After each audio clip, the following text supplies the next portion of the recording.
आज हम बात करेंगे डीडवाना विधानसभा क्षेत्र की। डीडवाना विधानसभा क्षेत्र में सबसे पहले बात कर ले कांग्रेस की। कांग्रेस में वर्तमान विधायक चेतन डूडी की टिकट फाइनल मानी जा रही है और ऐसा माना जा रहा है कि वे ही कांग्रेस का चेहरा होंगे। हालांकि पैनल में दो नाम और बताए जा रहे हैं, जिनमें पूर्व प्रधान और वर्तमान जिला परिषद सदस्य जालाराम भाकर और पूर्व पंचायत समिति सदस्य और आईटी सेल के जिला अध्यक्ष सुखाराम डोडवड़िया का नाम भी पैनल में बताया जा रहा है। लेकिन साफ तौर पर ऐसा माना जा रहा है कि पार्टी कोई रिस्क नहीं लेगी, क्योंकि चेतन डूडी ने पिछला चुनाव 42,000 वोटों से जीता था। इस आधार पर उन्हें टिकट का मजबूत दावेदार माना जा रहा है और निश्चित तौर पर वे ही कांग्रेस का चेहरा होंगे। लेकिन जो माथापच्ची और मंथन चल रहा है वो है भारतीय जनता पार्टी की टिकट पर। भारतीय जनता पार्टी के दावेदारों के पहले मैं आपको नाम बता दूं। सबसे पहला नाम है पूर्व प्रत्याशी रहे जितेंद्र सिंह जोधा, श्याम प्रताप सिंह रुआ, जो बसपा से 2 बार चुनाव लड़ चुके हैं। इसके अलावा कर्नल नंदकिशोर ढाका, रामाकिशन खीचड़, डाबड़ा की सरपंच ममता कंवर राठौड़, डॉक्टर सोवन चौधरी, साथ ही वर्तमान उप प्रधान है डीडवाना पंचायत समिति के ओम प्रकाश लील, और इनके अलावा ऐसे कई नाम हैं जो टिकट की दौड़ में बने हुए हैं। लेकिन इन सब नामों में सबसे पहला नाम है वो यूनुस खान का है, क्योंकि डीडवाना सीट का इतिहास रहा है कि यहाँ पर भारतीय जनता पार्टी ने 2 बार जीत दर्ज की है अब तक के इतिहास में, और दोनों ही बार यूनुस खान ने ही वो जीत दिलाई है। 1998 के चुनाव में पूर्व उपराष्ट्रपति स्वर्गीय भैरों सिंह शेखावत ने यूनुस खान पर दाव खेला था और उन्हें टिकट देकर डीडवाना से उतारा था। लेकिन वो पहला चुनाव हार गए थे, लेकिन उनके जो वोटों की संख्या थी उसी आधार पर उन्हें दूसरी बार 2003 में मैदान में उतारा और वहाँ से यूनुस खान ने डीडवाना से भारतीय जनता पार्टी को पहली बार जीत दिलाकर यहाँ से पहली बार कमल खिलाया था। उसके बाद अगला चुनाव वे फिर हार गए थे, लेकिन 2013 में एक बार फिर यूनुस खान ही यहाँ से जीते थे। लेकिन पिछले 2018 के चुनाव में यूनुस खान को टोंक भेज दिया गया था। ऐन वक्त पर उनकी टिकट यहाँ से काटकर टोंक दे दी गई थी और सचिन पायलट के सामने उन्हें चुनाव लड़ाया था। लेकिन यूनुस खान वहाँ से चुनाव हार गए और भारतीय जनता पार्टी डीडवाना से जितेंद्र सिंह जोधा के रूप में जो उम्मीदवार उतारा था वो बुरी तरह से यहाँ से हार गए थे। लेकिन एक बार फिर डीडवाना विधानसभा क्षेत्र में टिकटों को लेकर मंथन अंतिम दौर में चल रहा है। कभी यहाँ से ओमदास महाराज का नाम आता है जो सांगलिया धुनी के पीठाधीश्वर है, कभी यहाँ पर पूर्व केंद्रीय मंत्री CR चौधरी का नाम आता है। जो प्रमुख नाम है वो यूनुस खान का ही है, क्योंकि जितने भी सर्वे हुए हैं उन सब सर्वे में यूनुस खान सबसे आगे हैं।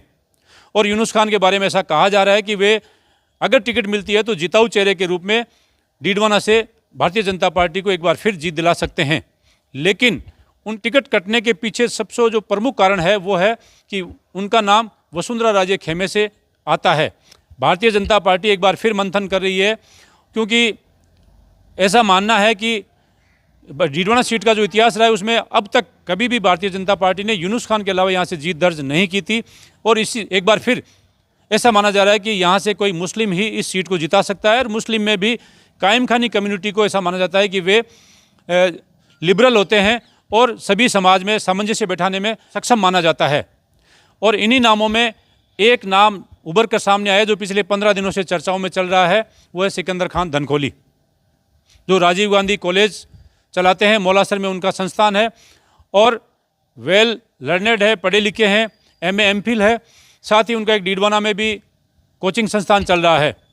इस आधार पर माना जा रहा है कि जो डीडवाना और मौलासर का इलाका है उनमें लगभग 15 से 20 हज़ार बच्चे अब तक उनकी कॉलेज में पढ़कर गए हैं, जो सीधे तौर पर उनसे संपर्क में हैं। साथ ही उनकी जो छवि है वो साफ छवि है और सरल स्वभाव के वो बताए जा रहे हैं। इस आधार पर संघ के हाई लेवल के नेताओं ने उनका नाम आगे प्रपोज किया है।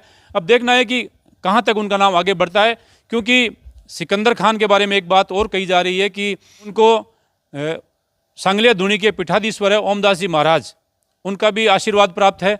साथ ही वर्तमान में जितने भी भाजपा के जो टिकट के दावेदार हैं उन सब के साथ भी उनका तालमेल बताया जा रहा है। साथ ही यूनुस खान को अगर टिकट मिलती है तो वर्तमान में जो 1 दर्जन लोग टिकट मांग रहे हो सकता है उनमें से कोई बगावत कर जाए। लेकिन सिकंदर खान सरल स्वभाव के, पहली बार राजनीति में कभी उनको देखा भी नहीं है और सीधा ही विधानसभा सीट पर चुनाव लड़ने के लिए वो दावेदारी पेश कर रहे हैं। और पिछले कई दिनों से ऐसा लग रहा है कि सिकंदर खान भी डीडवाना की विधानसभा सीट से भारतीय जनता पार्टी का चेहरा हो सकते हैं। लेकिन शीर्ष नेतृत्व को तय करना है कि डीडवाना से किस टिकट दी जाए, क्योंकि मुस्लिम चेहरा ही यहाँ से भाजपा को टिकट जिताकर दे सकता है। अन्यथा यहाँ पर कड़ा मुकाबला देखने को मिलेगा। अगर किसी भी जाट उम्मीदवार को टिकट दी जाती है तो निश्चित तौर पर यूनुस खान यहाँ से निर्दलीय चुनाव लड़ते हुए दिखाई देंगे। उस सूरत में मुकाबला त्रिकोणीय हो जाएगा। साथ ही अगर किसी राजपूत को मिलती है, चाहे जितेंद्र सिंह जोधा हो, चाहे श्याम प्रताप सिंह हो, अगर इनको टिकट मिलती है तो भी यूनुस खान यहाँ से चुनाव लड़ते हुए दिखाई देंगे। उस सूरत में यूनुस खान मजबूत कैंडिडेट बनकर यहाँ से निर्दलीय के रूप में आ सकते हैं, किसी पार्टी से भी आ सकते हैं और मुकाबला निश्चित तौर पर त्रिकोण होगा। और उस सूरत में सीधा नुकसान जो होने वाला है वो है कांग्रेस को, क्योंकि मुस्लिम वोटर्स ने पिछले चुनाव में चेतन रूडी को वोट दिया था, कांग्रेस को वोट दिया था। वो पूरी तरह से इस बार यूनुस खान के साथ आ सकते हैं।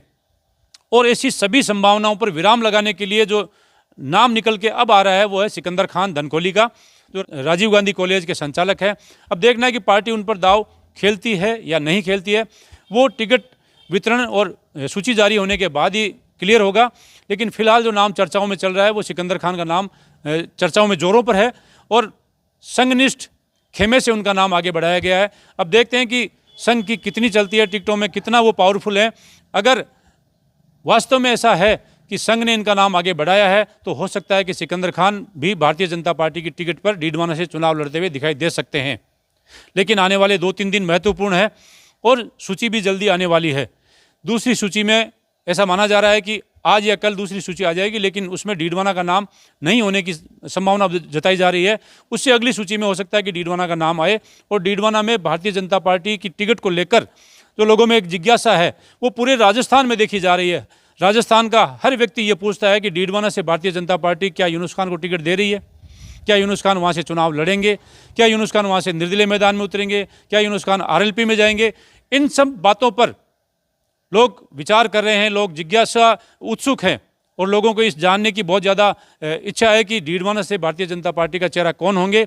इन सब बातों पर विराम लगने वाला है भाजपा की अगली सूची में, जब डीडवाना का नाम सूची में डिक्लेयर हो जाएगा। तब देखते हैं कि किसका नाम आता है और कौन यहाँ से भारतीय जनता पार्टी का उम्मीदवार होता है। आप हमारे साथ लगातार बने रहिए।